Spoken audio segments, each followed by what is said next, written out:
विजय या वीर गति का प्रण। सन 1999 में पाकिस्तान ने भारत की कुछ चोटियों पर अपना कब्जा कर लिया था। ये चोटियां हजारों फुट की ऊंचाई पर थीं। इन चोटियों पर पुनः कब्जा करने के लिए मई 1999 में भारत और पाकिस्तान के बीच कारगिल युद्ध आरंभ हुआ। पाकिस्तानी सेना की नॉर्दर्न लाइट इन्फेंट्री के सैनिकों ने तोलोलिंग चोटी पर कब्जा कर लिया था।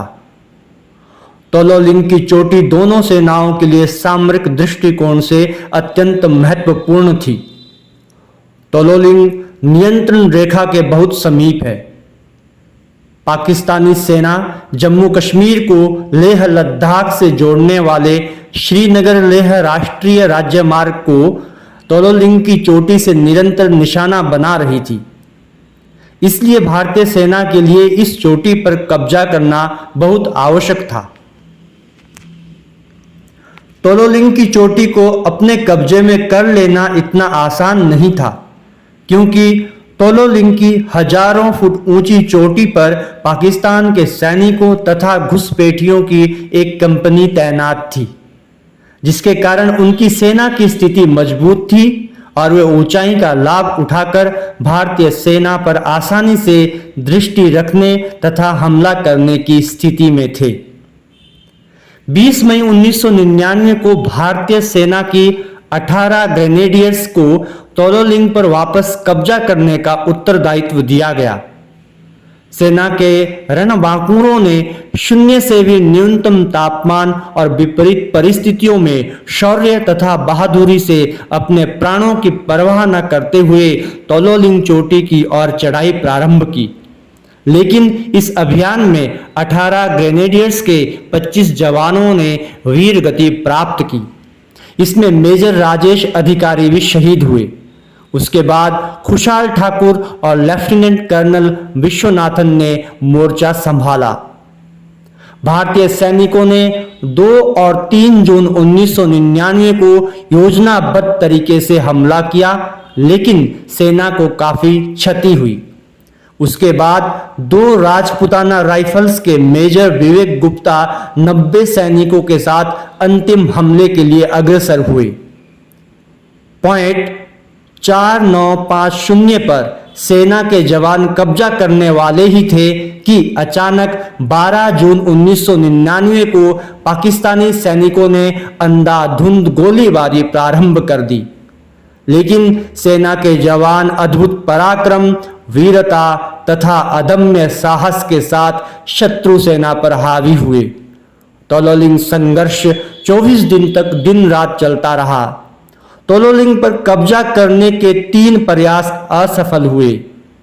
उसके बाद जनरल मलिक ने 2 जून 1999 को सेना के जवानों से तोलोलिंग पर कब्जा करने के लिए स्वेच्छा से आगे आकर अपनी योजना बताने के लिए सैनिक दरबार लगाया। उस दरबार में नायक दिगेंद्र सिंह ने अपनी योजना बताई और जीत का आश्वासन दिया। नायक दिगेंद्र सिंह ने पाकिस्तानी सेना के मेजर का सिर धड़ से अलग कर दिया था।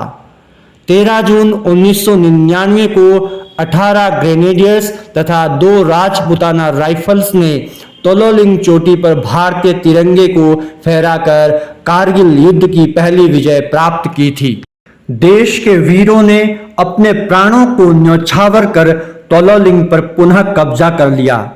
इस चोटी पर कब्जा करने के बाद कारगिल युद्ध में एक नया मोड़ आ गया और युद्ध की दिशा ही बदल गई। यद्यपि सेना के रणबांकुरों को बड़ी संख्या में अपना सर्वस्व बलिदान तथा प्राणों की आहुति देनी पड़ी, लेकिन भारतीय सेना ने कारगिल युद्ध के निर्णायक एवं रणनीतिक तथा सामरिक दृष्टिकोण से महत्वपूर्ण कड़ी तोलोलिंग की चोटी पर विजय का पताका फहराया।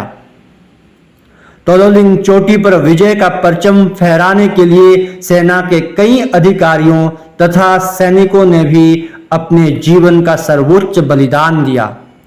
लेफ्टिनेंट कर्नल विश्वनाथन को मरणोपरांत वीर चक्र से तथा राजपुताना राइफल्स के मेजर आचार्य पद्मपाणि को महावीर चक्र से सम्मानित किया गया। 18 ग्रेनेडियर्स के कमांडिंग ऑफिसर ब्रिगेडियर खुशहाल ठाकुर को युद्ध सेवा मेडल दिया गया।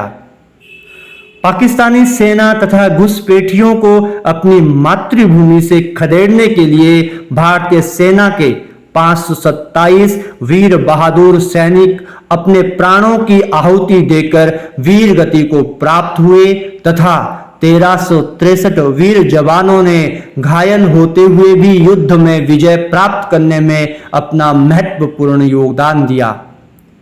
तोलोलिंग पर कब्जा करने के लिए जिस युद्ध का अभियान छेड़ा गया, उस अभियान में भारतीय सैनिकों ने विजय या वीर गति का प्रण लिया था।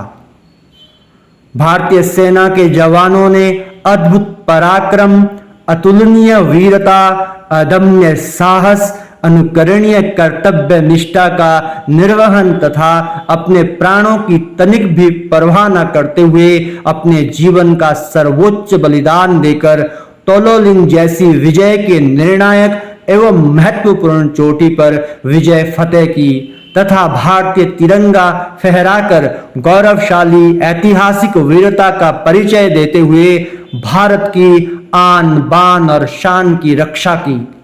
भारतीय सेना तथा वीर साहसिक रणबांकुरों को शत शत नमन।